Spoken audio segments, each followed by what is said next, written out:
بسم اللہ الرحمن الرحیم۔ السلام علیکم۔ سلطان محترم ایک دم ہڑبڑا کر اپنے بستر سے اٹھے۔ ان کے ماتھے پر شدید پسینہ آ رہا تھا اور گھبراہٹ سے برا حال تھا۔ ان کے ساتھ ایسا کبھی کبھار ہی ہوتا تھا کہ وہ اپنے رات کے پہر ہڑبڑا کر اٹھ جاتے۔ ایسا تب ہوتا تھا جب انہیں کوئی بھیانک خواب ستاتا تھا اور ان کو سونے نہیں دیتا تھا۔ آج بھی انہوں نے ویسا ہی ایک بھیانک خواب دیکھا تھا۔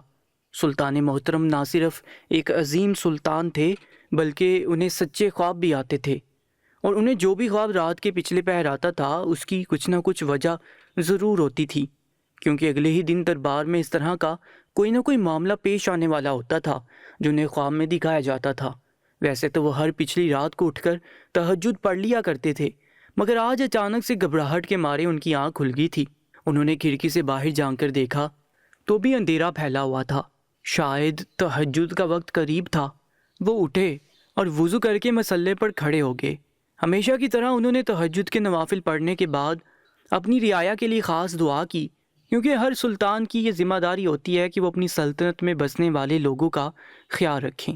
یقیناً اگلے جہاں انہیں اپنے رب کے سامنے اپنی رعایا سے متعلق ہر چھوٹے سے چھوٹے مسئلے اور ہر سوال کا جواب دینا پڑے گا، تب ان کی نمازیں رائیگاں نہیں جائیں گی۔ اگر وہ رب کی کسوٹی پر پورا اتریں گے تو اس لیے وہ ہر تہجد کے بعد خاص طور پر اپنی رعایا کے لیے دعا مانگتے تھے۔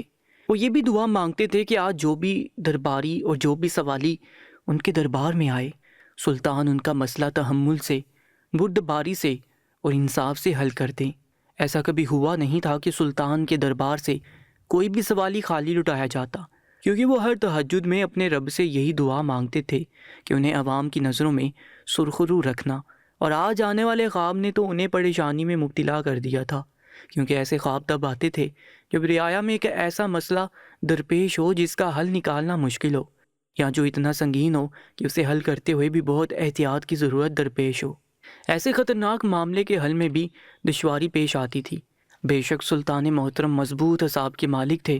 وہ ہر مسئلے کو چٹکیوں میں حل کرنے کی قابلیت رکھتے تھے، مگر جب بھی انہیں اس طرح کا کوئی خواب دکھائی دیتا تھا تو یہ ان کے لیے خطرے کی گھنٹی ہوتا تھا، ایسا خطرہ جیسا جنگ کے دوران ہوا کرتا تھا۔ اس لیے وہ آج خاص دعا کر کے تہجد کی نماز سے اٹھے تھے اور تھوڑی دیر کے لیے چہل قدمی کرنے کے لیے اپنی چھت پر چلے گئے۔ ملکہ ابھی آرام کر رہی تھی۔ جب وہ نماز فجر کے لیے اٹھی تو سلطان محل سے ملحق مسجد میں نماز فجر ادا کر چکے تھے۔ آج انہیں دربار میں جانے سے پہلے ملکہ سے خاص مشورہ درکار تھا، کیونکہ ایسے خواب وہ اکثر ہی ملکہ کے گوش گزار کرتے تھے۔ سلطان محترم ان بادشاہوں میں سے نہیں تھے جو اپنی بیویوں کو کم عقل سمجھتے ہیں اور ان سے کسی کام میں مشورے نہیں لیتے، بلکہ وہ ہر کام میں ملکہ کا مشورہ لیتے تھے، کیونکہ ملکہ بھی بہت زیادہ ذہین تھی، ہر معاملے کی تہہ تک جاتی تھی۔ جب سلطان نے ملکہ کو اپنے خواب کے متعلق بتایا تو وہ ایک دم سے پریشان ہو گئی، کیونکہ انہیں بھی خطرے کی گھنٹی اپنے چاروں طرف بجتی سنائی دینے لگی تھی۔ خیر انہوں نے اس بات کا معاملہ اللہ تعالیٰ پر چھوڑ دیا اور دربار کی طرف چل دیے۔ دربار کی کارروائی معمول کے مطابق جاری و ساری تھی۔ وزیر خاص بھی آ چکا تھا اور سپاہی بھی سلطان محترم کے استقبال میں سر جھکائے کھڑے تھے۔ جیسے سلطان محترم اندر داخل ہوئے تو سپاہیوں نے اپنے سر کو مزید جھکا لیا اور انہیں سلام پیش کیا۔ سلطان محترم نے بلند آواز میں سلام کا جواب دیا اور اپنی نشست خاص پر بیٹھ گئے۔ وزیر خاص بھی ان کے ساتھ آ کر کھڑے ہو چکے تھے اور کل سے پیش آنے والے واقعات اور مسائل کے بارے میں سلطان کو بتانے لگے۔ سوالی دربار میں کتاروں کی شکل میں اپنے سوال لیے کھڑے تھے۔ ان کے چہرے پر سکون تھا، کیونکہ وہ جانتے تھے کہ ان کا مسئلہ جتنا بھی زیادہ سنگین ہوگا، سلطان محترم اسے چٹکیوں میں حل کرنے کی صلاحیت رکھتے ہیں۔ اور واقعی ایسا ہی ہوا کہ کتار تیزی کے ساتھ گھٹتی جا رہی تھی اور لوگ اپنے مسئلے حل کروا کر دربار سے باہر کا رخ اختیار کرتے جا رہے تھے۔ ان کے چہرے پر خوشی تھی اور سکون بھی تھا، کیونکہ انہوں نے یہاں آ کر غلط فیصلہ نہیں لیا تھا۔ اچانک ہی دربار سے باہر بگدڑ سی مچ گئی۔ جو سپاہی دربار کے باہر کھڑے پہرا دے رہے تھے وہ تیزی سے دربار کے اندر بھاگتے ہوئے آئے اور اس قدر ہاس باختہ تھے کہ دربار کے اندر موجود سپاہی بھی بدر کر پیچھے ہٹے کہ شاید دشمنوں نے ہم پر دعویٰ بول دیا ہے، بغیر بتائے ہی۔ آگے دربار میں اس قدر افراتفری مچی تھی کہ جو سوالی اپنا سوال لے کر آئے تھے وہ ایک دم سے اپنے سوال بھول کر کونوں کھدروں میں چھپنے لگے۔ اس سے پہلے کہ سلطان اس واقعے کی تہہ تک پہنچتے اور معلوم کر پاتے کہ آخر باہر کیا ہو رہا ہے، کیونکہ اس قدر افراتفری کا عالم ہے جو آج سے پہلے ایسا کبھی بھی نہیں ہوا تھا کہ پہرے دار ہی دربار کے اندر بغیر اجازت کے گھس آئے ہوں۔ اس سے پہلے کہ وزیر خاص دربار کے باہر جا کر معاملے کی سنگینی کا پتہ لگاتے اور سپاہیوں کو تعینات کرتے کہ دشمنوں پر جوابی وار کے لیے تیار ہو جائیں، اچانک ہی ایک ایسا واقعہ رونما ہوا کہ سب کی آنکھیں پھٹی کی پھٹی رہ گئیں، کیونکہ انہوں نے آج تک ایسا منظر نہیں دیکھا تھا جیسا ان کی آنکھیں دیکھ رہی تھیں۔ سلطان معظم اپنی نشست سے اٹھ بیٹھے، کیونکہ ایسے مناظر بیٹھ کر نہیں دیکھے جا سکتے، ان کے لیے بہت بڑی ہمت اور جگرے کی ضرورت تھی۔ سلطان محترم کو ایک دم سے اپنا رات والا خواب یاد آ گیا جو انہوں نے دیکھا تھا، اور انہیں تب بھی احساس ہو گیا تھا کہ یہ خواب کوئی معمولی خواب نہیں۔ انہوں نے خواب میں ایک عورت کو دیکھا تھا جس کے جسم کو کتے نوچ رہے تھے، اور اس کے کپڑے اس قدر پھٹ چکے تھے اور وہ اس قدر چلا رہی تھی، مدد کے لیے پکار رہی تھی کہ کوئی بھی اسے دیکھتا تو شاید گش کھا کر گر پڑتا۔ سلطان محترم کیا دیکھتے ہیں کہ وہ کتے عام کتوں سے بہت مختلف تھے، بلکہ وہ ایسے کتے تھے جو کہ کسی خاص مقصد کے لیے تیار کیے جاتے ہیں، اور وہ اس عورت کو یوں نوچ رہے تھے جیسے آج تو اس کی ہڈیاں تک چبا جائیں گی۔ اس سے پہلے کہ سلطان محترم اس عورت تک پہنچتے اور اس کی مدد کرتے، اس عورت نے ہاتھ کے اشارے سے سلطان کو دور سے ہی منع کر دیا۔ یہ اشارہ تھا کہ اگر سلطان قریب آئیں گے تو ان کی جان کو شدید خطرہ لاحق ہو جائے گا۔ اچانک ہی سلطان محترم کی آنکھ کھل گئی تھی، اور آج دربار میں اسی خواب کو حقیقی شکل میں دیکھ کر وہ ایک دم سے سکتے میں آ گئے تھے، کیونکہ پہلے جو بھی انہیں خواب آتے تھے وہ ایک اشارہ ہوتے تھے کسی بھیانک اور خطرناک پیش آنے والے واقعے کا، مگر یہ خواب تو حقیقی شکل میں ویسا ہی بن کے آیا تھا جیسا انہوں نے دیکھا تھا کہ ایک عورت دربار میں بھاگتی ہوئی داخل ہو رہی تھی۔ اس کے کپڑے جگہ جگہ سے پھٹے ہوئے تھے جس سے اس کا جسم نمایاں ہو رہا تھا، اور جسم سے خون کے تازہ قطرے فرش پر گر رہے تھے اور دربار کو داغدار کر رہے تھے۔ سپاہیوں نے یہ منظر دیکھا تو فوراً ہی اپنی نگاہیں جھکا لیں، کیونکہ وہ عورت کافی زیادہ تشویشناک صورتحال میں تھی۔ اسے دیکھنا احترام کے اور تقدس کے خلاف بات تھی جو انہیں سلطان محترم کی صحبت سے ملا تھا، اس لیے انہوں نے فوراً ہی اپنی نظریں جھکا لیں اور تھر تھر کانپنے لگے۔ مگر تھوڑی دیر بعد 2-3 کتے بھی دربار کے اندر بھونکتے ہوئے داخل ہوئے۔ وہ شاید اس عورت کے پیچھے پڑے تھے اور اس کا پیچھا کرتے ہوئے آئے تھے۔ راستے میں انہوں نے اس عورت کو نوچا بھی تھا جس سے اس کے کپڑے جگہ جگہ سے پھٹ گئے تھے، مگر نہ جانے وہ کیسے ان بھیڑیے نما کتوں سے بچ کر دربار تک پہنچی تھی۔ بے شک یہ اس عورت کی ہمت ہی تھی۔ اس سے پہلے کہ وہ کتے دربار میں موجود ہر کسی کا تیا پانچا کر دیتے، اچانک سے سارے سپاہی ان کتوں پر حملہ آور ہوئے اور انہیں اپنے قبضے میں کر لیا۔ بڑی مشکل سے دربار کی صورتحال کچھ سنبھلی تھی۔ جب سپاہی ان کتوں کو لے کر وہاں سے چلے گئے تو سلطان محترم بھی اپنا سانس بحال کرنے کے لیے لمبے لمبے سانس لینے لگے اور آہستہ آہستہ اس عورت کے قریب چل کر آنے لگے۔ وہ عورت جس کی عمر تقریباً 35 سے 40 برس کے درمیان تھی، وہ تھر تھر کانپ رہی تھی۔ شدت جذبات سے اس کی آنکھیں ڈبڈبا رہی تھیں، یوں لگتا تھا جیسے ابھی پھٹ پڑے گی۔ ایک دم سے اس نے سلطان محترم کے سامنے اپنے ہاتھ جوڑ لیے اور گھٹنوں کے بل بیٹھ گئی۔ کہنے لگی کہ گستاخی معاف سلطان محترم، مگر میرے پاس اپنی جان بچانے کے علاوہ اور کوئی چارہ نہیں تھا، کیونکہ یہ کتے تو میری جان کو آگے تھے۔ اگر میں اس دربار میں بھی اپنی پناہ کے لیے نہ آتی تو شاید یہ مجھے نوچ کر کھا جاتے۔ میں جانتی تھی کہ صرف یہ دربار ہی وہ پناہ گاہ ہے جہاں میری جان اور عزت محفوظ رہے گی، اس لیے میں یہاں چلی آئی۔ مگر یہ کتے اس دربار کے تقدس کو جانتے نہیں ہیں، اس لیے یہ بھی میرے پیچھے بھاگتے ہوئے آگے۔ اس کے لیے میں آپ سے معافی طلب کرتی ہوں۔ زاروں کی طرح رونے لگی۔ سلطان محترم ایک دم جیسے ہوش کی دنیا میں واپس آئے کہنے لگے، اے عورت، تو جو بھی ہے اپنے پیروں پر کھڑی ہو جا اور مجھے بتا آخر یہ کتے تیرے پیچھے کہاں سے پڑ گئے ہیں، کیونکہ میری سلطنت میں اس طرح کے کتے تو کسی کے پاس نہیں۔ یہ تمہیں کہاں سے ملے؟ مجھے سچ سچ بتاؤ۔ اگر تم کوئی جاسوس ہو تو ابھی اور اسی وقت تمہارا سر قلم کر دیا جائے گا، کیونکہ ہم جاسوسوں کو بہت کڑی سزا دیتے ہیں۔ ہماری نظر سے آج تک کوئی بچ نہیں سکا اور ہمیں دھوکہ دینے کی بالکل بھی کوشش نہ کرنا۔ سلطان تھوڑا سا جلال میں بولے تھے، کیونکہ ان کا پالا ایسی عورتوں سے اکثر ہی پڑتا رہتا تھا جو خود کو مظلوم ظاہر کرتی تھی اور سلطان سے اپنی مدد کے لیے آتی تھی، مگر بعد میں پتہ چلتا تھا کہ وہ دشمنوں کی جاسوس ہے، جنہیں ان کے دشمنوں نے سلطان کے دربار میں صرف جاسوسی اور مخبری کے لیے ہی بھیجا تھا۔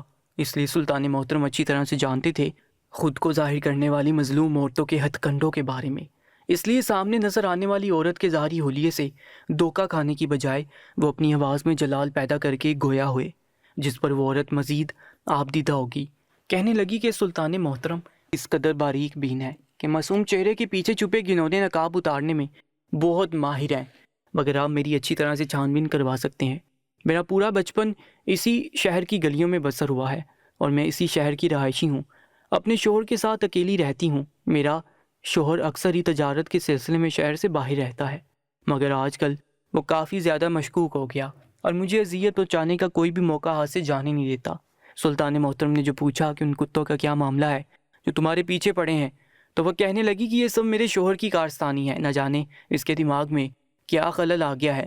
کتوں کے ذریعے مجھے اذیت پہنچانا چاہتا ہے۔ جب سے میری شادی اس کے ساتھ ہوئی ہے وہ مختلف طریقوں سے مجھے اذیت دیتا ہے۔ حالانکہ میری اس کے ساتھ شادی محبت کی شادی تھی اور شادی کے پہلے 2-3 سال ہمارا عشق بالکل لیلا مجنوں کی طرح تھا۔ پھر ایک دم سے وہ شہر سے باہر کسی کام کے سلسلے میں چلا گیا۔ پورے 10 دن بعد وہاں پر رہا۔ وہ پہلی بار مجھ سے اس قدر دور گیا تھا۔ میں اس کی جدائی میں گھر میں تڑپتی رہی تھی کیونکہ میں گھر میں بالکل اکیلی تھی۔ مجھے رات کو خوف ستاتا تھا، اس کی یاد مجھے بے چین رکھتی تھی۔ مگر جب وہ پورے 10 دن بعد لوٹ کر آیا تو اپنے ساتھ ایک کتا لے کر آیا۔ مجھے کہنے لگا تم اس کتے کی دیکھ بھال کرو کیونکہ یہ تمہاری حفاظت کرے گا، دشمنوں سے تمہیں بچائے گا، کیونکہ دشمن ہر وقت ہماری طاق میں بیٹھے ہیں۔ میں ایک دم سے حیران ہوئی، اپنے شوہر سے دریافت کیا کہ آخر کن دشمنوں کی بات کر رہے ہیں، کیونکہ ہمارے عظیم سلطان اپنی سلطنت کے اندر کسی بھی دشمن کو گھسنے نہیں دیتے اور ہر طرح کے دشمنوں سے سلطنت کو محفوظ رکھا ہوا ہے تاکہ ان کی عوام آزادی سے سانس لے سکے۔ آپ کو ایک دم سے کیا خطرہ لاحق ہو گیا ہے؟ تو میرے شوہر نے پہلی بار مجھے غصہ دلایا اور غضبناک انداز میں بولا، جو میں جانتا ہوں وہ تم نہیں جانتی۔ تم ایک کم عقل جذباتی عورت ہو، اس لیے مجھ سے زیادہ سوال مت کرو۔ میں تمہارا مجازی خدا ہوں، میں جو چاہے کر سکتا ہوں، جسے چاہے گھر میں لا سکتا ہوں۔ تم کون ہوتی ہو مجھ سے پوچھنے والی؟ بس تمہیں جیسا کہا ہے تم ویسا کرو۔ اور میں تو اس کی کایا پلٹ پر حیران رہ گئی تھی کیونکہ وہ مجھ سے اس طرح سے کبھی بھی ناراض نہیں ہوا تھا اور غضبناک نہیں ہوا تھا۔ میں تو اس کی بات سن کر سہم گئی تھی اور چپ چاپ وہ کتا رکھ لیا۔ میں نے سوچا کہ چلو ایک کتا ہی ہے، دشمنوں سے ہماری حفاظت کرے گا، کہ کوئی چور اچکا گھر میں داخل نہیں ہونے دے گا۔ اس لیے میں بے فکر تھی اور اپنے شوہر سے یہ سوال نہیں کیے، ورنہ وہ پھر سے مجھ سے ناراض ہو جاتا۔ اور ایک محبت کرنے والا شوہر ایک دم سے بیوی سے غصہ کرنے لگے تو بیوی کو انتہائی ناگوار گزرتا ہے اور وہ دوبارہ سے اسے غصہ دلانے والا سوال نہیں کرتی۔ اس لیے میں خاموش رہی، مگر اس نے ایک ہی کتے پر بس نہیں کی۔ اگلی دفعہ جب وہ دوبارہ شہر سے باہر گیا تو آتے وقت ایک اور کتا لے آیا جو بالکل اسی پہلے والے کتے کی نسل جیسا تھا، اور میں تو شدید قسم کی کوفت میں مبتلا ہو گئی تھی کیونکہ مجھ سے تو پہلا کتا ہی سنبھالا نہیں جاتا تھا۔ وہ کبھی بھی مجھ پر بھونکنے لگتا، میں سہم جاتی، اس لیے میں ہمیشہ اسے باندھ کر رکھتی۔ اگر ایک دن بھی اسے کھلا چھوڑتی تو وہ مجھے ذلیل کر کے رکھ دیتا، میرے پیچھے پڑ جاتا۔ جو میں نے دوسرا کتا دیکھا تو ایک دم سے آپے سے باہر ہو گئی، کہنے لگی آپ کو ہو کیا گیا ہے خالد بن طفیل؟ آپ کو ایک کتا رکھنے پر تسلی حاصل نہیں ہوئی جو آپ دوسرا بھی اٹھا کر لے آئے؟ آپ کو اندازہ نہیں ہے اس کتے نے آپ کے جانے کے بعد میرا کیا حشر کیا ہے؟ یہ تو خدا کا شکر ہے کہ میں نے اسے باندھ رکھا تھا، ورنہ یہ تو میری جان کے در پہ تھا۔ بار بار مجھے سونگتا تھا جیسے میرے جسم پر کوئی نادیدہ چیز اسے لگی ہوئی محسوس ہو رہی ہے۔ میں تو اس کتے سے تنگ آ گئی تھی اور اسے باہر بھیجنے کا ارادہ رکھتی تھی، مگر آپ دوسرا کتا بھی لے کر آ گئے۔ میری یہ بات سنتے ہی خالد بن طفیل ہتھے سے اکھڑ گیا اور مجھے مارنا پیٹنا شروع کر دیا۔ کہنے لگا تمہاری ہمت کیسے ہوئی اس کتے کو شہر سے باہر بھیجنے کے بارے میں سوچنے کی؟ میں نے جب تم سے کہا تھا کہ یہ تمہاری حفاظت کے لیے ہے تو تمہیں کیا پریشانی ہے؟ میں تو شہر سے باہر چلا جاتا ہوں، نہ جانے تم پیچھے سے کیا کرتی ہوگی، اس لیے مجھے اس کتے کے ذریعے سے تیری حفاظت کرنا پڑی۔ جس پر میں نے تعجب سے کہا کہ کیا یہ کتا کم تھا میری حفاظت کے لیے کہ آپ دوسرا بھی لے آئے؟ پھر آپ میرے متعلق کیوں شک میں مبتلا ہو گئے ہیں؟ میں نے تشویش کے عالم میں اپنے شوہر سے دریافت کیا تو اس نے کہا تم ایک خوبصورت عورت ہو، اور خوبصورت عورت اگر اکیلی ہو تو کوئی بھی اس کے اکیلے پن کا فائدہ اٹھا سکتا ہے، اس لیے یہ کتے ہر وقت تمہاری حفاظت کریں گے۔ اب مجھ سے زیادہ بحث کرنے کی ضرورت نہیں ہے، جو کہا ہے وہ کرو۔ اور میں دوسرا کتا بھی رکھنے پر مجبور ہو گئی، مگر مجھے لگ رہا تھا جیسے میرے شوہر پر کسی نے عمل کر دیا ہو، کیونکہ وہ تو مکمل دماغی طور پر بہہ گیا تھا۔ اور اس بات پر یقین مجھے تب آیا جب وہ ہر دوسری رات ہی ایک کتا لے کر آ جاتا تھا۔ میرے گھر میں اب کتے ہی کتے ہو چکے تھے۔ اب تو میں نے اپنے شوہر سے باقاعدہ جھگڑنا شروع کر دیا تھا کیونکہ مجھے اپنی جان کے لالے پڑ چکے تھے۔ وہ کتے اس قدر پاگل تھے کسی وقت بھی مجھے کاٹ کھاتے اور ہر وقت ڈری سہمی سی رہتی تھی۔ میں ان کو باندھ کر رکھتی تھی، پھر بھی مجھے خوف ستاتا تھا کہ کہیں کوئی چھوٹ کر میرے اوپر حملہ آور نہ ہو جائے۔ میرا شوہر تو مکمل طور پر پاگل ہو چکا تھا، کوئی بھی دلیل اس کے پاگل پن کو زائل نہیں کر رہی تھی، اور جب وہ شہر سے باہر گیا تو میں گھر میں اکیلی ڈری سہمی سی بیٹھی تھی، کیونکہ وہ کتے دور سے ہی دیکھ کر مجھے بھونک رہے تھے۔ ان کا بس نہیں چل رہا تھا کہ مجھے نوچ ڈالیں۔ پھر ایسا ہی ہوا تھا کہ میرے شک کی تصدیق ہوگی، اور ان میں سے ایک کتے نے اپنی رسی اسی طرح سے چھڑوا لی اور دوسرے کتوں کی رسیاں کاٹنے لگا۔ اس سے پہلے کہ وہ مجھ پر حملہ کرتے، میں اچانک گھر سے باہر کو بھاگی تاکہ اپنی جان بچا سکوں، جس کی مجھے ذرا بھی امید نہیں تھی کہ اب بچے گی، کیونکہ وہ مجھے دیکھ کر اپنی ڈال ٹپکاتے ہوئے میرے پیچھے پیچھے دوڑ رہے تھے۔ راستے میں کئی بار انہوں نے مجھ پر حملہ کیا، مگر میرے جسم پر ذرا سی کھرونچیں آئیں اور میں اپنی جان مشکل سے بچا کر آپ کے دربار میں داخل ہو گئی ہوں، کیونکہ مجھے پتا ہے کہ اس دنیا میں اگر کوئی پناہ گاہ ہے تو وہ سلطان محترم کا دربار ہے۔ اس میں مجھے کوئی خطرہ نہیں لاحق ہوگا، مگر مجھے نہیں معلوم تھا کہ وہ کتے اتنے گستاخ ہوں گے کہ سلطان محترم کے دربار کے اندر گھس جائیں گے۔ اس لیے میں آپ کے آگے ہاتھ جوڑ کر اپنے گناہوں کی معافی مانگتی ہوں، کیونکہ جب انسان کو اپنی جان بچانے کے لالے پڑ جائیں تو اسے کچھ بھی نہیں سوچتا کہ وہ کیا صحیح کر رہا ہے اور کیا غلط۔ اپنی بات مکمل کر کے وہ پھر گھٹنوں کے بل بیٹھ گئی، سلطان محترم کے سامنے ہاتھ جوڑ کر ان سے معافی مانگنے لگی۔ سلطان محترم عورت کی عجیب و غریب سی کہانی سن کر ایک دم سے سوچو بچار کا شکار ہو گئے۔ واقعی یہ ایک ایسا مسئلہ تھا جس کا حل وقتی طور پر سوجنا مشکل تھا۔ اس سے پہلے سلطان محترم نے اس عورت کی چھان پھٹک کروائی کہ وہ کون ہے اور کیا واقعی وہ اس شہر میں کئی سالوں سے رہ رہی ہے، کیونکہ اگر وہ جاسوس نکلی تو سلطان محترم اسے کڑی سے کڑی سزا دلوانے والے تھے، مگر سپاہیوں نے آ کر سلطان محترم کا شک دور کر دیا، کیونکہ وہ عورت واقعی مظلوم تھی۔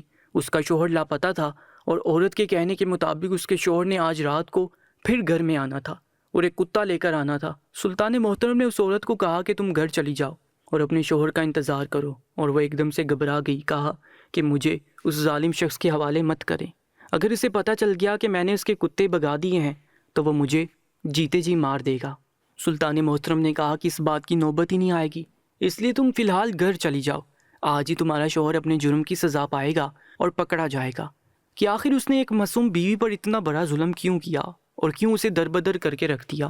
وہ عورت تو ڈرتے ڈرتے اپنے گھر سے چلی گئی، مگر وہ سارے کتے سلطان محترم کے قبضے میں آ چکے تھے۔ سلطان محترم کے ذہن میں اب ایک ہی ترکیب تھی جس پر عمل کرنے کے بعد وہ دودھ کا دودھ اور پانی کا پانی سامنے لانا چاہتے تھے کہ آخر وہ شخص اپنی بیوی کے ساتھ اس طرح کا ظلم کیوں کر رہا تھا۔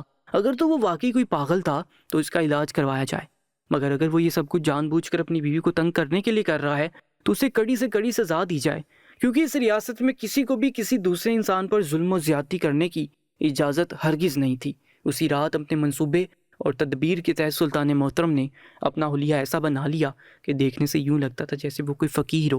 پھٹے پرانے کپڑے پہن کر ان کتوں میں سے کتے کی رسی کو تھاما اور گلیوں میں گشت پر نکل پڑے۔ وہ دیکھنا چاہتے تھے کہ ان کتوں میں کیا خاص بات ہے، اور اس عورت کا شوہر جب ان کے ہاتھ میں اس کتے کی رسی کو دیکھے گا تو اس کا رد عمل کیا ہوگا۔ اسی طرح وہ جان لیں گے کہ اصل ماجرا کیا ہے اور معاملے کی تہہ تک پہنچ جائیں گے۔ جو وہ مصر کی گلیوں میں گشت کرنے میں مصروف تھے اور اس کتے کو ایک لمبی رسی ڈال کر پکڑ رکھا تو وہ ایک ایسی گلی سے گزرے جہاں اس عورت کا گھر بھی تھا۔ وہ بار بار اس گلی کا چکر کاٹ رہے تھے، کیونکہ عورت کے بتائے گئے وقت کے مطابق اس کے شوہر کو اسی وقت میں آنا تھا۔ چاند کی روشنی پورے جوبن پر پھیلی تھی اور ہر طرف ہو کا عالم تھا۔ وہ کتا بار بار اپنی رسی کو چھڑوانے کی کوشش کر رہا تھا، جیسے اس گلی میں آتے ساتھ ہی وہ تاولا ہو جاتا تھا اور ادھر ادھر کچھ سونگھنے لگتا تھا جیسے کوئی خوشبو ہو جو اسے پاگل کر رہی ہو، مگر سلطان محترم نے اس کی رسی کو مضبوطی سے تھام رکھا تھا۔ انہیں کچھ غیر معمولی پن کا احساس شدت سے ہو رہا تھا۔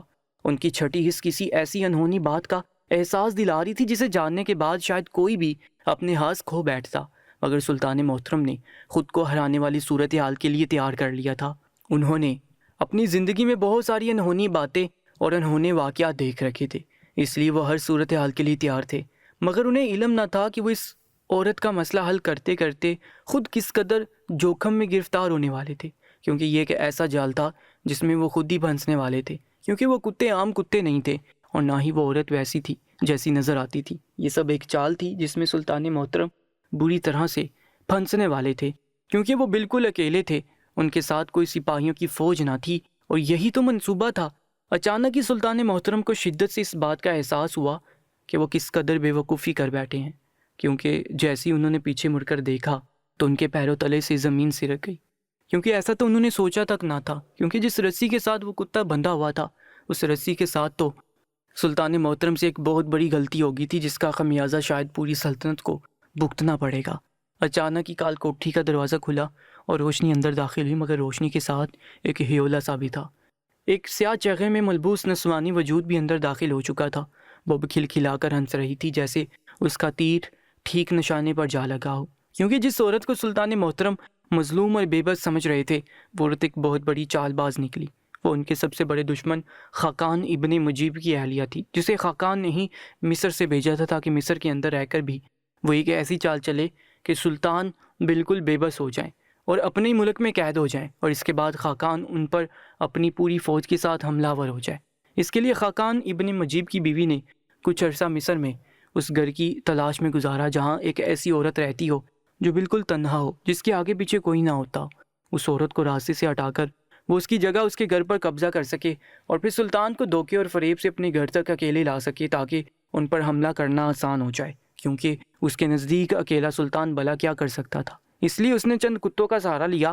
وہ کتے بھی اس نے اپنے جاسوسوں سے اپنے ملک سے منگوائے تھے، جن کو خاص ٹریننگ دی گئی تھی کہ کیسے سلطان کے سامنے ان عورتوں پر حملہ کرنا ہے، تاکہ سلطان اس کی گھڑی گئی کہانی پر یقین کر کے اس کی مدد کے لیے اکیلی اس کے گھر کی جانب نکل پڑے، کیونکہ وہ اس بات سے واقف تھی کہ اکثر سلطان بھیس بدل کر اپنی رعایا کے مسئلے حل کرنے نکل کھڑے ہوتے ہیں۔ اس لیے وہ اس گھر میں گات لگائے سلطان کا انتظار کر رہی تھی، اور واقعی اس کا شک درست نکلا تھا، کیونکہ سلطان خود ہی معاملے کی تہہ تک پہنچنے کے لیے بالکل اکیلے وہاں تک آئے تھے، اور وہ کتا بھی اپنے ساتھ لائے تھے جسے اس عورت نے ٹریننگ دے رکھی تھی۔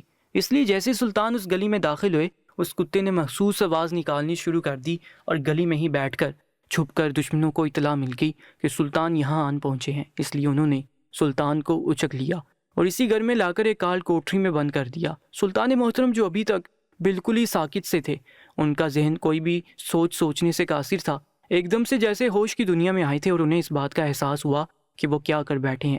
اچانک ہی دروازے کھلے اور وہ عورت داخل ہوئی۔ اس نے سیاہ رنگ کا چگا پہن رکھا تھا اور دانت نکال کر ہنس رہی تھی کہ کیسے اس نے اتنے دانا سلطان کو چکما دے ڈالا اپنے چند آنسو بہا کر، مگر وہ شاید یہ نہیں جانتی تھی کہ اتنی بڑی ریاست کا بادشاہ اور سلطان کمزور نہیں ہوتا کہ ایک عورت کی چال میں آسانی سے پھنس جائے۔ ادھر دشمن کو اطلاع مل چکی تھی کہ سلطان قید کر دیے گئے ہیں اور حملے کی تیاری کی جائے، اور ادھر سلطان بار بار بے چینی سے روشن دان کو دیکھ رہے تھے جہاں سے چاند کی روشنی چھن چھن کر آ رہی تھی۔ انہیں بس اب انتظار کرنا تھا، اس عورت کی چال کو ناکام بنانے کا انتظار۔ سلطان محترم جب بھی ایسا کوئی خواب تہجد کے وقت دیکھتے تھے تو اپنی ملکہ کے گوش گزار ضرور کرتے تھے، کیونکہ اس خواب کا ایک ہی مطلب ہوتا تھا کہ دشمن ان پر حملہ کرنے کی چال چل چکا ہے، بس وہ سلطان کی کمزوری سے فائدہ اٹھانے کے انتظار میں ہے۔ جیسے انہوں نے اپنے خواب کا ذکر تہجد کے وقت ملکہ سے کیا تھا، ملکہ بھی تشویش میں پڑ گئی تھی کہ آخر کون سی چال دشمن چلنے والا ہے، اور انہوں نے سلطان کو خبردار بھی کیا تھا کہ چکن نہ رہیں۔ جب دربار میں اس عورت کا واقعہ رونما ہوا تو سلطان نے اپنا بیس فقیروں میں بدلنے سے پہلے ملکہ سے کہا تھا کہ مجھے خطرے کے الارم سنائی دے رہے ہیں، اس لیے میں اس عورت کی سچائی کے بارے میں معلوم کرنے جا رہا ہوں۔ اگر میں آدھی رات تک نہ لوٹوں، جب چاند بالکل آسمان کے وسط میں پہنچ جائے تو تم سپاہیوں کو خبردار کر دینا اور جنگ کے لیے تیار کر لینا، کیونکہ سلطان کی غیر موجودگی میں ملکہ ہی سلطان کی جگہ پر فیصلہ لینے کا اختیار رکھتی تھی، اور وہ بھی چاند کے آسمان کے وسط میں جانے کا انتظار کر رہے تھے۔ اس کے بعد انہیں اگلی حکمت عملی اپنانا تھی، اور جب رات آدھی ہو چکی تو انہوں نے سلطان کے حکم کے مطابق جنگ کے لیے فوج کو تیار کر لیا اور چند سپاہی اسی گھر تک بھیجے جہاں اس عورت نے سلطان کو قید کر رکھا تھا۔ اور ادھر وہ عورت غرور سے گردن تان کر کھڑی تھی کہ آج تو سلطنت کا بادشاہ اس کے ہتھے کتنی آسانی سے چڑھ گیا ہے، مگر سلطان کا چہرہ مطمئن تھا کیونکہ انہیں اپنی ملکہ کی دانائی پر بھروسہ تھا۔ کچھ دیر بعد سپاہیوں نے گھر کو پوری طرح سے گھیر لیا۔ اس عورت کے چہرے پر ہوائیاں اڑ چکی تھی اور سلطان مسکرا رہے تھے، اس عورت سے گویا ہوئے کہ اب اپنے انجام کو سوچ کر ڈر جاؤ، کیونکہ دھوکہ دینے والوں کی سزا عمر قید ہے، اور تم تو دھوکے باز کے ساتھ جاسوس بھی ہو، اس لیے تمہاری خیر نہیں، تمہارا شوہر تمہاری شکل دیکھنے کو بھی ترس جائے گا اور اس کا سلطان پر حملہ کرنے کا پلان درے کا درا رہ جائے گا، کیونکہ جس انسان کو اللہ تعالیٰ کی غیبی امداد حاصل ہو اسے کوئی دشمن خاک میں نہیں ملا سکتا۔ اتنے میں سپاہیوں نے اس عورت کو گرفتار کر لیا اور محل کے قید خانوں میں لے گئے، اور یوں سلطان کی دنائی اور حکمت اور ان کی ملکہ کی دور اندیشی کام آئی اور انہیں بہت بڑے خطرے سے بچا لیا۔ دوستو، روزانہ ایسی ہی کہانی اور واقعہ سننے کے لیے چینل کو سبسکرائب کر کے ساتھ موجود بیل آئیکن پر بھی کلک کر لیجیے گا، اور آج کی اس کہانی کے بارے میں ایک کامنٹ لازمی کیجیے گا۔ اپنا بہت زیادہ خیال رکھا کریں۔